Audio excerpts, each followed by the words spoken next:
Welcome to Bite at a Time Books, where we read you your favorite classics one bite at a time. My name is Bree Carlile, and I love to read, and wanted to share my passion with listeners like you. If you enjoy our show, be sure to follow us so you get all the new episodes. If you want to see exclusive behind the scenes of our show, join our Patreon. We would also love for you to drop us a rating on your favorite podcast platform and share our show with your friends.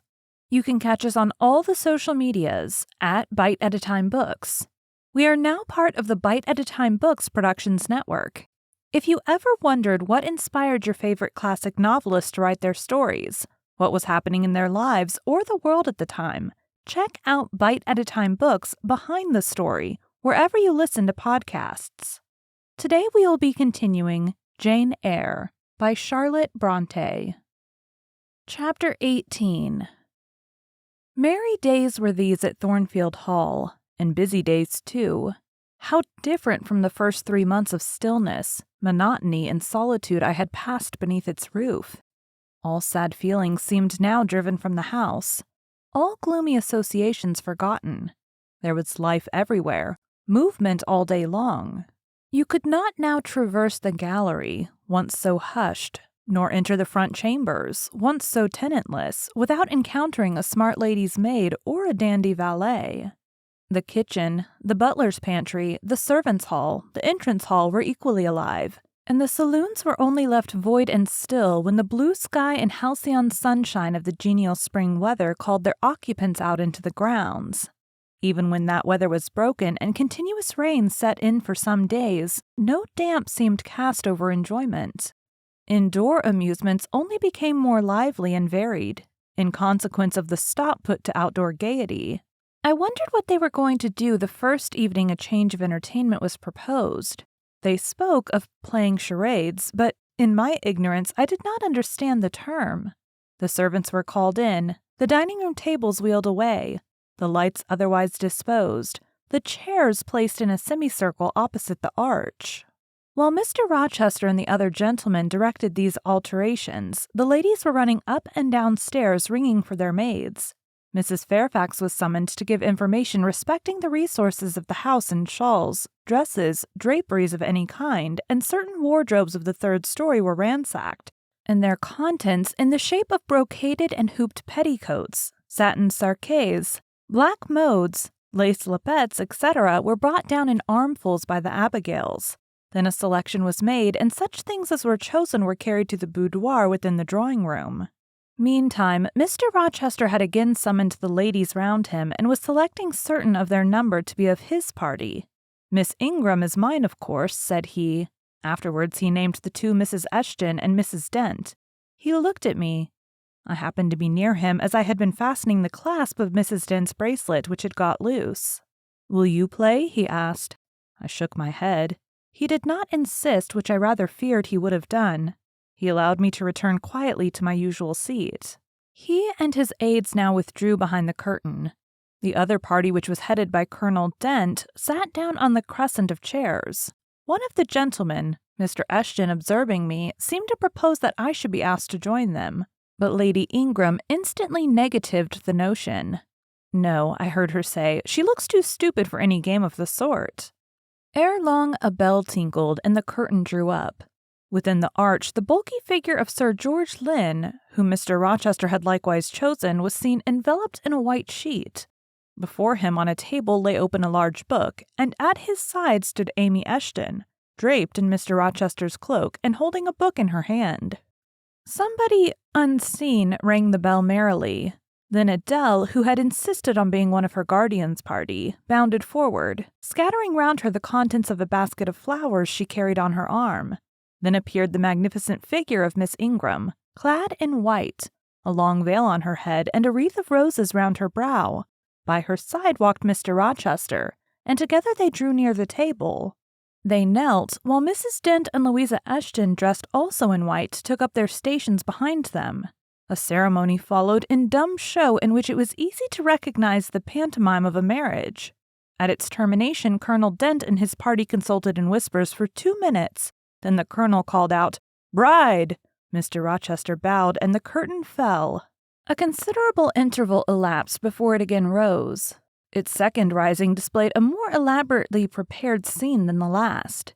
The drawing room, as I have before observed, was raised 2 steps above the dining room, and on the top of the upper step, placed a yard or 2 back within the room, appeared a large marble basin, which I recognized as an ornament of the conservatory, where it usually stood, surrounded by exotics and tenanted by goldfish, and whence it must have been transported with some trouble on account of its size and weight. Seated on the carpet by the side of this basin was seen Mr. Rochester, costumed in shawls with a turban on his head. His dark eyes and swarthy skin and Paynim features suited the costume exactly. He looked the very model of an Eastern emir, an agent or a victim of the bowstring. Presently advanced into view Miss Ingram. She, too, was attired in Oriental fashion, a crimson scarf tied sash-like round the waist, an embroidered handkerchief knotted about her temples, her beautifully molded arms bare, one of them upraised in the act of supporting a pitcher, poised gracefully on her head. Both her cast of form and feature, her complexion and her general air suggested the idea of some Israelitish princess of the patriarchal days, and such was doubtless the character she intended to represent. She approached the basin and bent over it as if to fill her pitcher. She again lifted it to her head. The personage on the well brink now seemed to accost her, to make some request. She hasted, let down her pitcher on her hand, and give him to drink. From the bosom of his robe he then produced a casket, opened it, and showed magnificent bracelets and earrings. She acted astonishment and admiration. Kneeling, he laid the treasure at her feet. Incredulity and delight were expressed by her looks and gestures. The stranger fastened the bracelets on her arms and the rings in her ears. It was Eleazar and Rebecca. The camels only were wanting. The divining party again laid their heads together. Apparently they could not agree about the word or syllable of the scene. Illustrated Colonel Dent, their spokesman, demanded, "The tableau of the whole," whereupon the curtain again descended. On its third rising, only a portion of the drawing room was disclosed, the rest being concealed by a screen hung with some sort of dark and coarse drapery. The marble basin was removed. In its place stood a deal table and a kitchen chair. These objects were visible by a very dim light proceeding from a horn lantern, the wax candles being all extinguished. Amidst this sordid scene sat a man with his clenched hands resting on his knees and his eyes bent on the ground. I knew Mr. Rochester, though the begrimed face, the disordered dress, his coat hanging loose from one arm as if it had been almost torn from his back in a scuffle, the desperate and scowling countenance, the rough, bristling hair might well have disguised him. As he moved, a chain clanked to his wrists where attached fetters. "Bridewell!" exclaimed Colonel Dent, and the charade was solved. A sufficient interval having elapsed for the performers to resume their ordinary costume, they re-entered the dining room. Mr. Rochester led in Miss Ingram. She was complimenting him on his acting. "Do you know," said she, "that of the 3 characters I liked you in the last best. Oh, had you but lived a few years earlier, what a gallant gentleman highwayman you would have made." "Is all the soot washed from my face?" he asked, turning it towards her. "Alas, yes, the more's the pity. Nothing could be more becoming to your complexion than the ruffian's rouge." "You would like a hero of the road, then?" "An English hero of the road would be the next best thing to an Italian bandit, and that could only be surpassed by a Levantine pirate." "Well, whatever I am, remember you are my wife. We were married an hour since in the presence of all these witnesses." She giggled and her color rose. "Now, Dent," continued Mr. Rochester, "it is your turn." And as the other party withdrew, he and his band took the vacant seats. Miss Ingram placed herself at her leader's right hand. The other diviners filled the chairs on each side of him and her. I did not now watch the actors. I no longer waited with interest for the curtain to rise. My attention was absorbed by the spectators. My eyes, erewhile fixed on the arch, were now irresistibly attracted to the semicircle of chairs. What charade Colonel Dent and his party played, what word they chose, how they acquitted themselves, I no longer remember. But I still see the consultation which followed each scene. I see Mr. Rochester turn to Miss Ingram, and Miss Ingram to him. I see her incline her head towards him, till the jetty curls almost touch his shoulder and wave against his cheek. I hear their mutual whisperings. I recall their interchanged glances, and something even of the feeling roused by the spectacle returns in memory at this moment. I have told you, reader, that I had learned to love Mr. Rochester. I could not unlove him now, merely because I found that he had ceased to notice me, because I might pass hours in his presence and he would never once turn his eyes in my direction. Because I saw all his attentions appropriated by a great lady who scorned to touch me with the hem of her robes as she passed, who, if ever her dark and imperious eye fell on me by chance, would withdraw it instantly as from an object too mean to merit observation. I could not unlove him because I felt sure he would soon marry this very lady, because I read daily in her proud security and his intentions respecting her, because I witnessed hourly in him a style of courtship which, if careless in choosing rather to be sought than to seek, was yet, in its very carelessness, captivating, and in its very pride, irresistible. There was nothing to cool or banish love in these circumstances, though much to create despair. Much, too, you will think, reader, to engender jealousy.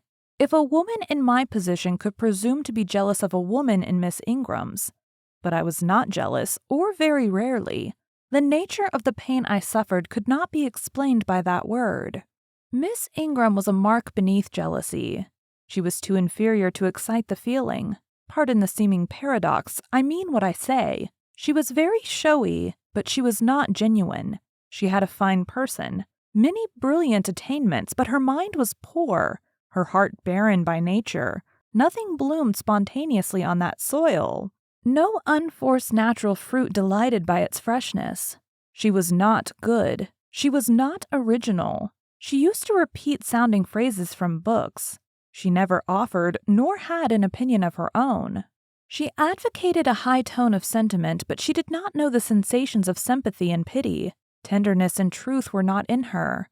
Too often she betrayed this by the undue vent she gave to a spiteful antipathy she had conceived against little Adele, pushing her away with some contemptuous epithet if she happened to approach her, sometimes ordering her from the room and always treating her with coldness and acrimony. Other eyes besides mine watched these manifestations of character, watched them closely, keenly, shrewdly. Yes, the future bridegroom, Mr. Rochester himself, exercised over his intended a ceaseless surveillance, and it was from this sagacity, that guardedness of his, this perfect clear consciousness of his fair one's defects, this obvious absence of passion in his sentiments towards her, that my ever-torturing pain arose.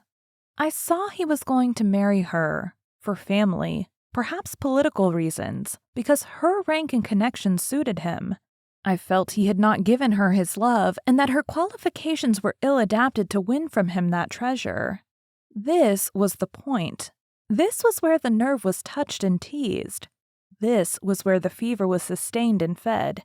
She could not charm him. If she had managed the victory at once, and he had yielded and sincerely laid his heart at her feet, I should have covered my face, turned to the wall, and figuratively have died to them. If Miss Ingram had been a good and noble woman, endowed with force, fever, kindness, sense, I should have had one vital struggle with two tigers, jealousy and despair. Then, my heart torn out and devoured, I should have admired her, acknowledged her excellence, and been quiet for the rest of my days. And the more absolute her superiority, the deeper would have been my admiration, the more truly tranquil my quiescence. But as matters really stood, to watch Miss Ingram's efforts at fascinating Mr. Rochester, to witness their repeated failure, herself unconscious that they did fail, vainly fancying that each shaft launched hit the mark, and infatuately pluming herself on success when her pride and self-complacency repelled further and further what she wished to allure. To witness this was to be at once under ceaseless excitation and ruthless restraint. Because, when she failed, I saw how she might have succeeded. Arrows that continually glanced off from Mr. Rochester's breast and fell harmless at his feet might, I knew, if shot by a surer hand, have quivered keen in his proud heart, have called love into his stern eye, and softness into his sardonic face, or, Better still, without weapons, a silent conquest might have been won. Why can she not influence him more when she is privileged to draw so near to him, I asked myself. Surely she cannot truly like him or not like him with true affection. If she did, she need not coin her smiles so lavishly, flash her glances so unremittedly, manufacture airs so elaborate, graces so multitudinous. It seemed to me that she might, by merely sitting quietly at his side, saying little and looking less, get nigher his heart.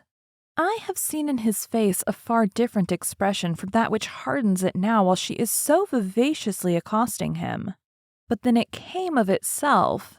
It was not elicited by meretricious arts and calculated maneuvers, and one had but to accept it, to answer what he asked without pretension, to address him when needful without grimace, and it increased and grew kinder and more genial, and warmed one like a fostering sunbeam. How will she manage to please him when they are married? I do not think she will manage it, and yet it might be managed, and his wife might, I verily believe, be the very happiest woman the sun shines on. I have not yet said anything condemnatory of Mr. Rochester's project of marrying for interest and connections. It surprised me when I first discovered that such was his intention. I had thought him a man unlikely to be influenced by motives so commonplace in his choice of a wife. But the longer I considered the position, education, etc. of the parties, the less I felt justified in judging and blaming either him or Miss Ingram for acting in conformity to ideas and principles instilled into them, doubtless from their childhood. All their class held these principles. I supposed then they had reasons for holding them such as I could not fathom. It seemed to me that were I a gentleman like him, I would take to my bosom only such a wife as I could love. But the very obviousness of the advantages to the husband's own happiness offered by this plan convinced me that there must be arguments against its general adoption, of which I was quite ignorant. Otherwise, I felt sure all the world would act as I wished to act. But in other points, as well as this, I was growing very lenient to my master. I was forgetting all his faults for which I had once kept a sharp lookout. It had formerly been my endeavor to study all sides of his character, to take the bad with the good, and from the just weighing of both to form an equitable judgment. Now I saw no bad. The sarcasm that had repelled, the harshness that had startled me once, were only like keen condiments in a choice dish. Their presence was pungent, but their absence would be felt as comparatively insipid. And as for the vague something, was it a sinister or a sorrowful, a designing or a desponding expression that opened upon a careful observer now and then in his eye and closed again before one could fathom the strange depth partially disclosed? That something which used to make me fear and shrink as if it had been wandering amongst volcanic-looking hills, and had suddenly felt the ground quiver and seen it gape. That something I at intervals beheld still and with throbbing heart, but not with palsied nerves. Instead of wishing to shun, I longed only to dare, to divine it, and I thought Miss Ingram happy, because one day she might look into the abyss at her leisure, explore its secrets, and analyze their nature. Meantime, while I thought only of my master and his future bride, saw only them, heard only their discourse, and considered only their movements of importance, the rest of the party were occupied with their own separate interests and pleasures. The ladies Lynn and Ingram continued to consort in solemn conferences, where they nodded their two turbans at each other and held up their four hands in confronting gestures of surprise, or mystery, or horror, according to the theme on which their gossip ran, like a pair of magnified puppets. Mild Mrs. Dent talked with good-natured Mrs. Eshton, and the two sometimes bestowed a courteous word or smile on me. Sir George Lynn, Colonel Dent, and Mr. Eshton discussed politics or county affairs or justice business. Lord Ingram flirted with Amy Eshton. Louisa played and sang to and with one of the Messrs.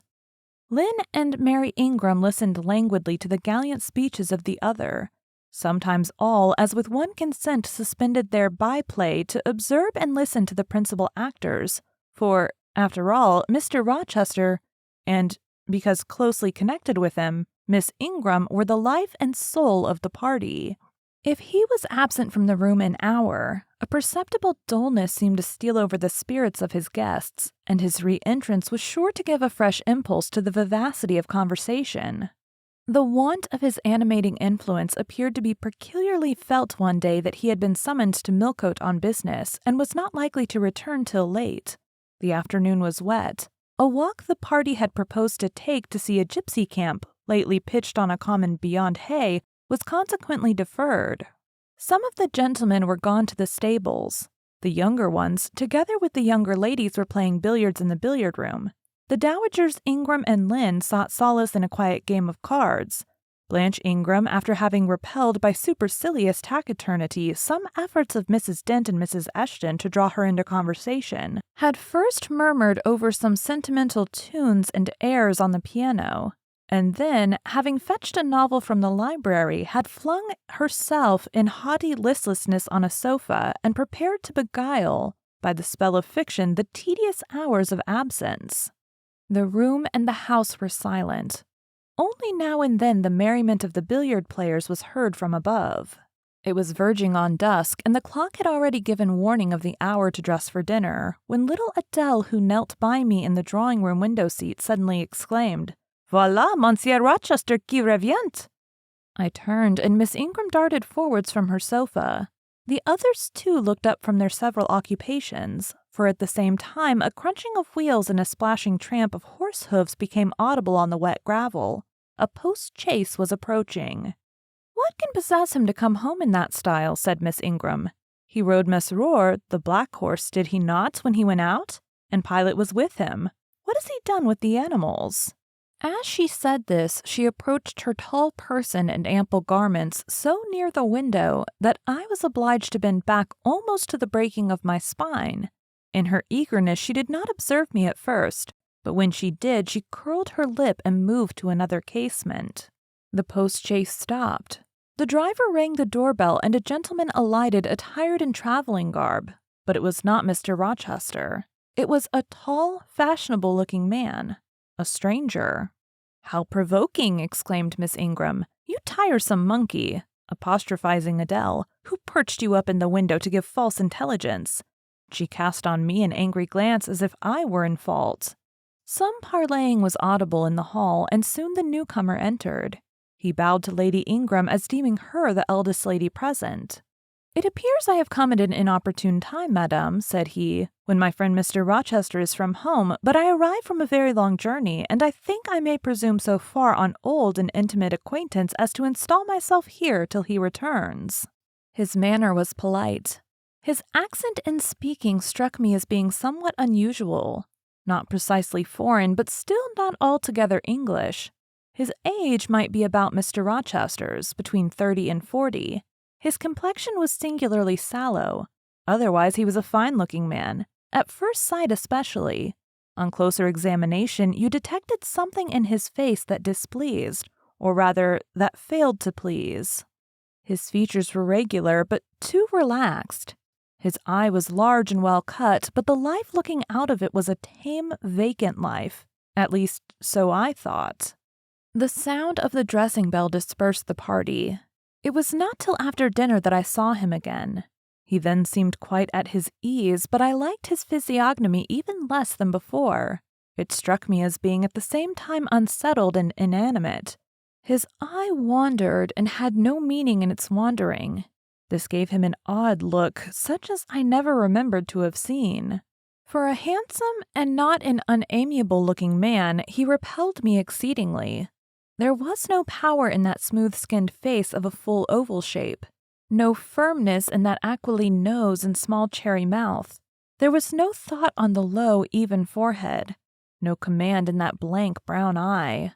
As I sat in my usual nook and looked at him with the light of the girandoles on the mantelpiece beaming full over him, for he occupied an armchair drawn close to the fire and kept shrinking still nearer as if he were cold, I compared him with Mr. Rochester. I think with deference be it spoken, the contrast could not be much greater between a sleek gander and a fierce falcon, between a meek sheep and the rough-coated keen-eyed dog, its guardian. He had spoken of Mr. Rochester as an old friend. A curious friendship theirs must have been. A pointed illustration indeed of the old adage that extremes meet.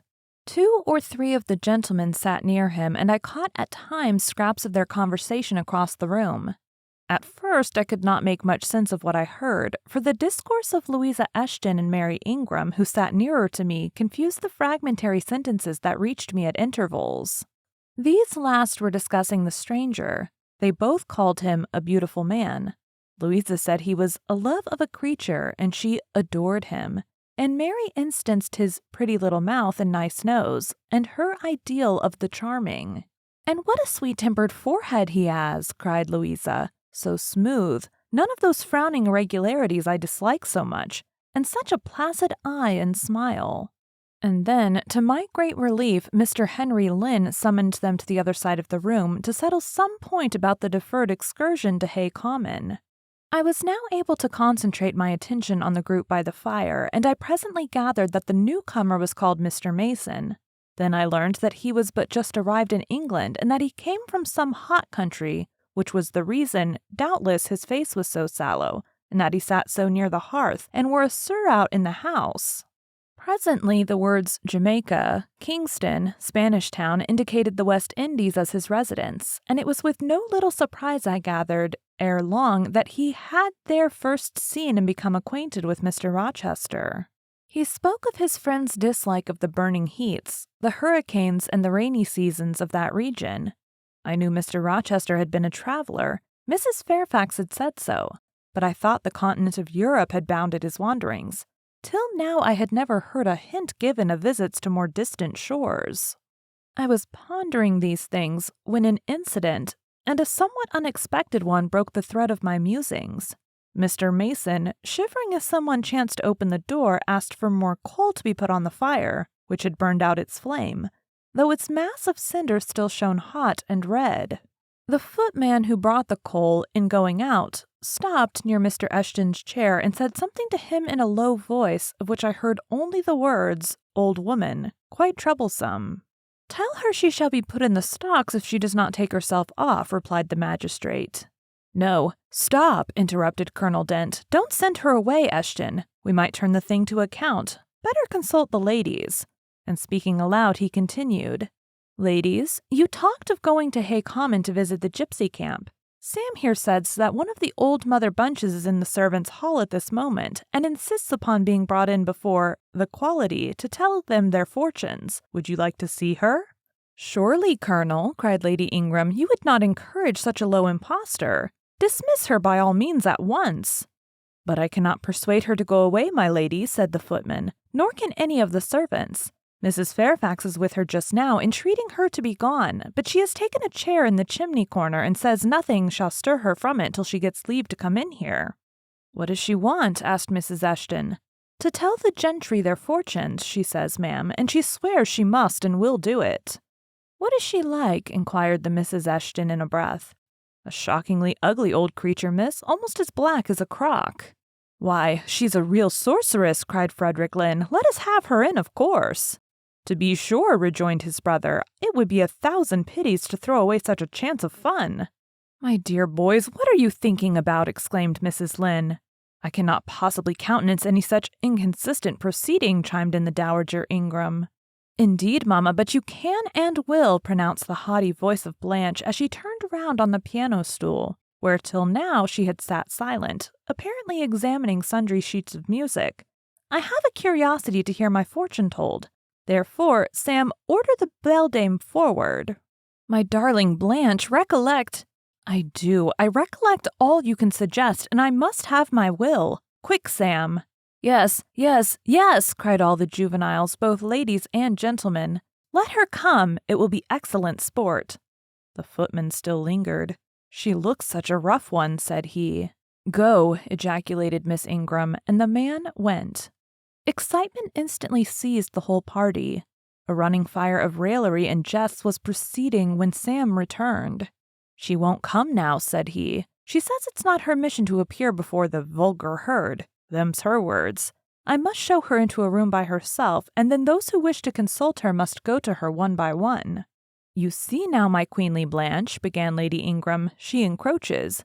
Be advised, my angel girl, and show her into the library, of course, cut in the angel girl. It is not my mission to listen to her before the vulgar herd either. I mean to have her all to myself. Is there a fire in the library? Yes, ma'am, but she looks such a tinkler. Cease that chatter, blockhead, and do my bidding. Again Sam vanished, and mystery, animation, expectation rose to full flow once more. She's ready now, said the footman as he reappeared. She wishes to know who will be her first visitor. I think I had better just look in upon her before any of the ladies go, said Colonel Dent. Tell her, Sam, a gentleman is coming. Sam went and returned. She says, sir, that she'll have no gentleman. They need not trouble themselves to come near her. Nor, he added with difficulty, suppressing a titter, any ladies either, except the young and single. By Jove, she has taste, exclaimed Henry Lynn. Miss Ingram rose solemnly. I go first, she said, in a tone which might have befitted the leader of a forlorn hope, mounting a breach in the van of his men. Oh, my best, oh, my dearest, pause, reflect, was her mamma's cry, but she swept past her in stately silence, passed through the door which Colonel Dent held open, and we heard her enter the library. A comparative silence ensued. Lady Ingram thought it le cas to wring her hands, which she did accordingly. Miss Mary declared she felt, for her part, she never dared venture. Amy and Louisa Eshton tittered under their breath and looked a little frightened. The minutes passed very slowly. 15 were counted before the library door again opened. Miss Ingram returned to us through the arch. Would she laugh? Would she take it as a joke? All eyes met her with a glance of eager curiosity, and she met all eyes with one of rebuff and coldness. She looked neither flurried nor merry. She walked stiffly to her seat and took it in silence. Well, Blanche, said Lord Ingram. What did she say, sister? Asked Mary. What did you think? How do you feel? Is she a real fortune-teller? Demanded the Misses Eshton. Now, good people, returned Miss Ingram, don't press upon me. Really, your organs of wonder and credulity are easily excited. You seem, by the importance of you all, my good mamma included, ascribed to this matter, absolutely to believe we have a genuine witch in the house, who is in close alliance with the old gentleman. I have seen a gypsy vagabond. She has practiced in hackneyed fashion the science of palmistry and told me what such people usually tell. My whim is gratified, and now I think Mr. Eshton will do well to put the hag in the stocks tomorrow morning as he threatened. Miss Ingram took a book, leaned back in her chair, and so declined further conversation. I watched her for nearly half an hour. During all that time she never turned a page, and her face grew momently darker, more dissatisfied, and more sourly expressive of disappointment.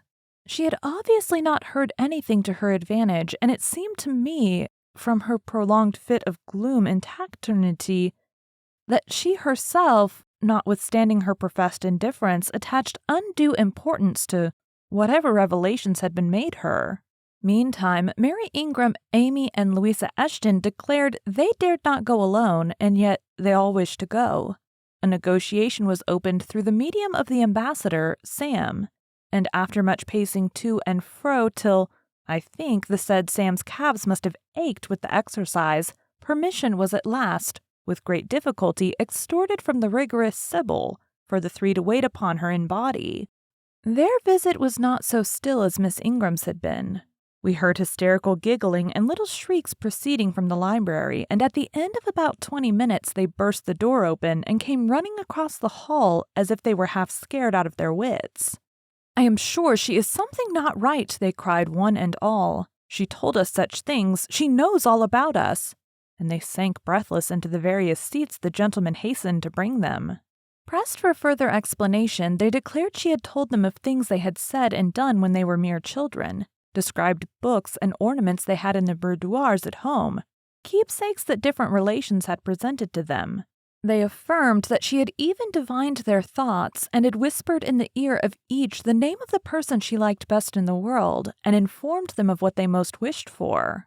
Here the gentleman interposed with earnest petitions to be further enlightened on these 2 last-named points, but they got only blushes, ejaculations, tremors, and titters in return for their importunity.